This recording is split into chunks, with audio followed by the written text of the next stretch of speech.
there's something wrong with my baby. You have a look at her and you tell me if there's nothing wrong with her. And she checked her all over and she did reflexes in her legs. And Lacey had no reflexes in her legs. And she was like, oh, are her legs always this cold? And I was like, yeah, this is normal. I'm a first time mum. This is normal. She said, this isn't normal. We need to do more testing. I'm not quite sure what's wrong.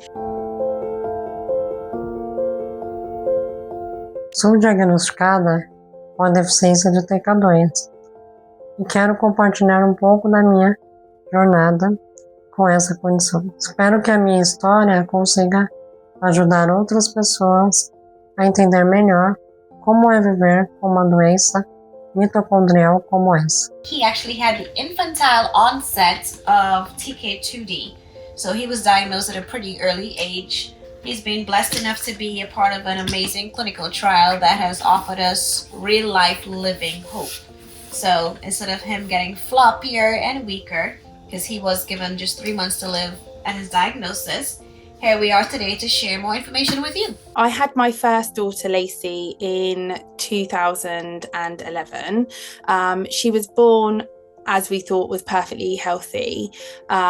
She didn't quite reach her first sort of milestones, and I had a few concerns, and I went to my GP and I was kind of fobbed off and told, she's fine, I'm a first time mum, I'm overreacting a little bit. So I phoned up my GP again and I explained, I do have these concerns, I'll come down.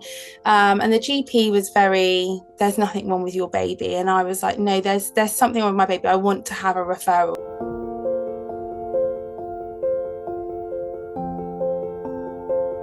Jeremiah started getting super floppy and weak. He started having problems breathing as a child and could no longer lift his head. He became tired all the time, and it was actually just a random fever one day, and then it seemed to all go downhill from there. He was breastfed and he would feed less, and I was extremely concerned, so I reached out to his pediatrician. They actually thought that it was torticollis because he was unable to lift his head much. But then they said he was just being lazy because they were unaware of the disease. Thankfully, our physical therapist, Miss Jessica, was able to guide us to get genetic testing done as well as to see a neurologist. We had met an incredible doctor at Winchester Hospital who had been on our journey our whole way through, and he'd met Lacey from the off, and he was so incredibly kind to us as a family from the start of our journey, and he was heavily involved with Naomi House as well.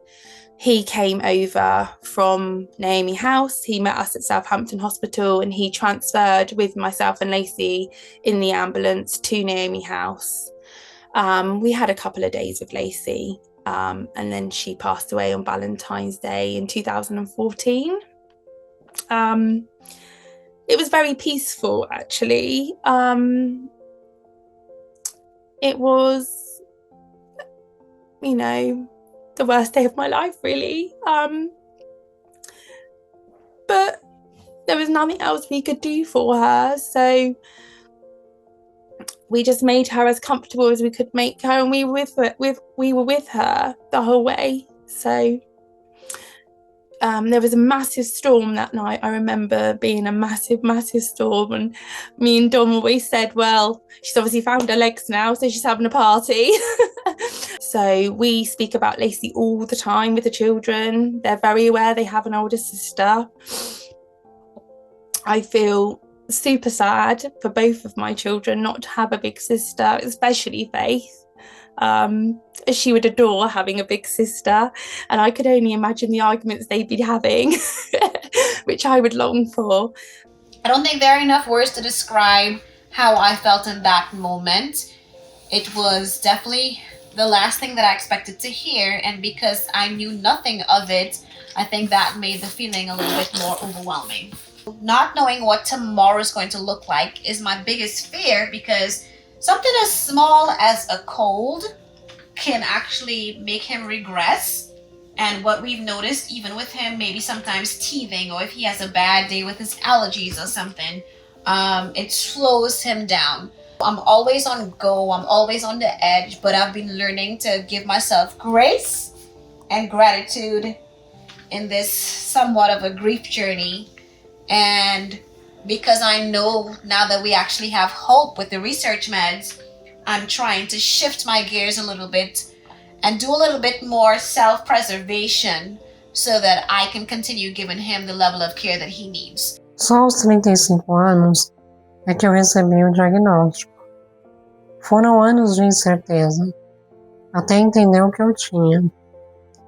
Apesar do impacto, ter um nome para a condição me ajudou a buscar mais informações e a me conectar com outras pessoas. Speaking is probably the main thing that's going to help you get through what you're going through.